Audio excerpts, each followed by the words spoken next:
All right, ladies and gentlemen, it's been a while since I said anything about Palestine. I understand that the ceasefire has been put in place, and now the reason I put that in quotes is simple.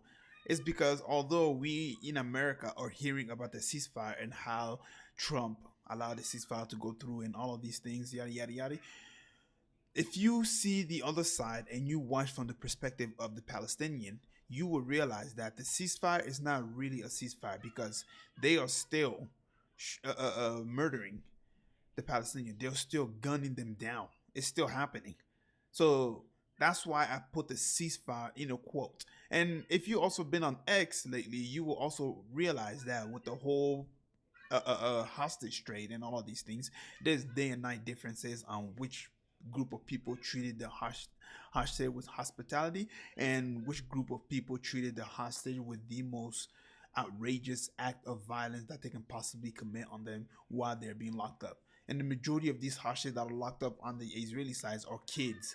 Politicians talking about how they teach the kid at the age of 2 how to be a, how to murder people, and it's like, how much vile do you have to be? But anyway, I'm gonna go ahead and talk a little bit about Carl Tarkison. Man, I can't even speak to them, man. But Carl Tarkison says something that I completely agree with. Okay, and I don't pick and choose on what I agree and what I disagree with. The reason I'm posting this here is simply because these people are deranged and they're lunatic and insane, and they like to portray themselves to be the most moral people in the world. Meanwhile, they're doing the most vile thing that you can possibly imagine. Just listen to Tucker Carlson, and you'll understand what I'm saying. You're intentionally killing civilians, you probably shouldn't beat your chest and brag about it. You know, maybe you can make. I agree with that. Maybe you make the case that we had to do it or whatever, but you should. I agree. You should weep, and that's evil, and you should just say it's evil. And I know it's like really threatening to. Is it evil? Ben Shapiro to say that or whatever, but is it evil to kill civilians on purpose? Yeah, it is. I think it is. Really? Kids and children. Well, how is it not actually? In a war? Well, you can call it whatever you want. How is it right to kill women and children? I didn't say, well, because I think there is a moral right behind you if you are literally... To kill women and children? If, Really? if there's a world war that threatens the entire... If it threatens the entire world? Yes. Some people killed your kids, like your 8-year-old? Like, well, how your is own that? children. I'm gonna tell you this: it doesn't matter if there's a world war, if the world is at risk. That does not give you a single excuse to murder innocent kids and innocent children and women and anybody who's not involved in the war. That's why as Muslims we're not allowed to use weapons of mass destruction because it destroys indiscriminately. So it doesn't matter how big it is. If somebody's not involved in a war, you don't touch them. You try your best to stay away from them as much as possible. I understand that during a period of war, innocent people will get involved one way or another. I understand that, but you have to try your best to minimize it as much as you possibly can. And based off of what we've seen on X, based off of what we've seen on TikTok, before this whole entire huge censorship was implemented, we saw these people dropping bomb on innocent people. We saw human beings who were attached to IVs being burned alive in tents. We saw these people destroying hospitals and schools. You tell me if that is not a war crime. It's disgusting. You can't, like, there's no excuse for it. None whatsoever. Hospitals. Morally justifiable. Well, because actually you have to, well, by your criteria. It's disgusting. Okay, so no war is morally justified. I mean, I think it's pretty hard to justify. I mean, yeah, I'm Any sure, war. A pure defensive action, sure.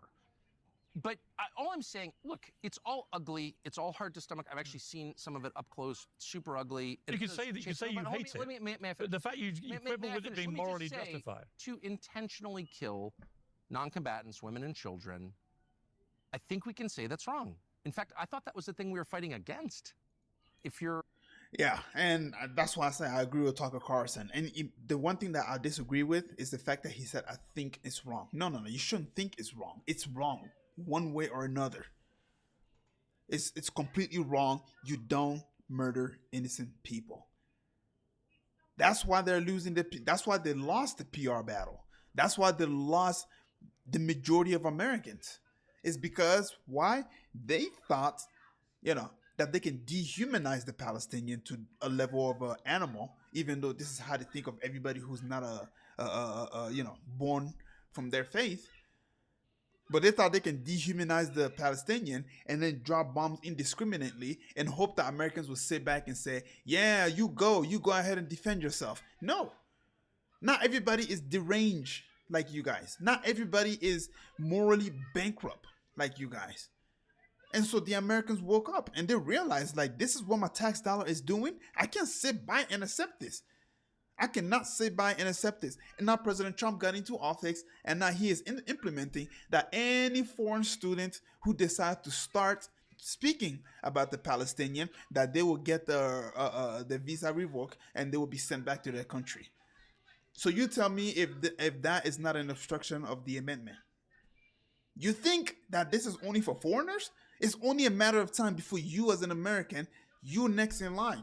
You have all these people who like to talk about freedom of speech. You have these people who like to say America first. Meanwhile, this is happening right before your own eyes. Your dollar, the money that could be used to make your life better and easier, rather is being used to go and destroy people's home.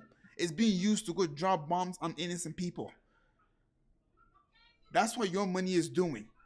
So I can appreciate the people who were standing up and actually speaking about it and saying that not in our name. But the ones that I hate the most are the hypocrites. The hypocrites who turn on the camera and sit there and say, oh, we are for you. You are first on our list. America first. Freedom of speech first. And then you say, what about this group of people who have been dropping bomb on innocent people indiscriminately? What's your opinion on that? Oh, self-defense, bro. Or we don't talk about that, bro. It's kind of like Tim Pool, like what he said last time. The guy was giving an analogy as in like, oh, what if, if Palestinian or the Israeli was to use the American bomb and stuff like that. I don't know the exact wording that the guy said, but Tim Pool turned around and said, it doesn't matter where the bomb comes from. Why did he say that? It's because the favorite country was involved in that. He said it doesn't matter. And so if you learn about the USS Liberty, well, you will understand why Tim Pool said it doesn't matter where the bomb comes from. Anyways, I just want to go ahead and share this little clip with you guys, man.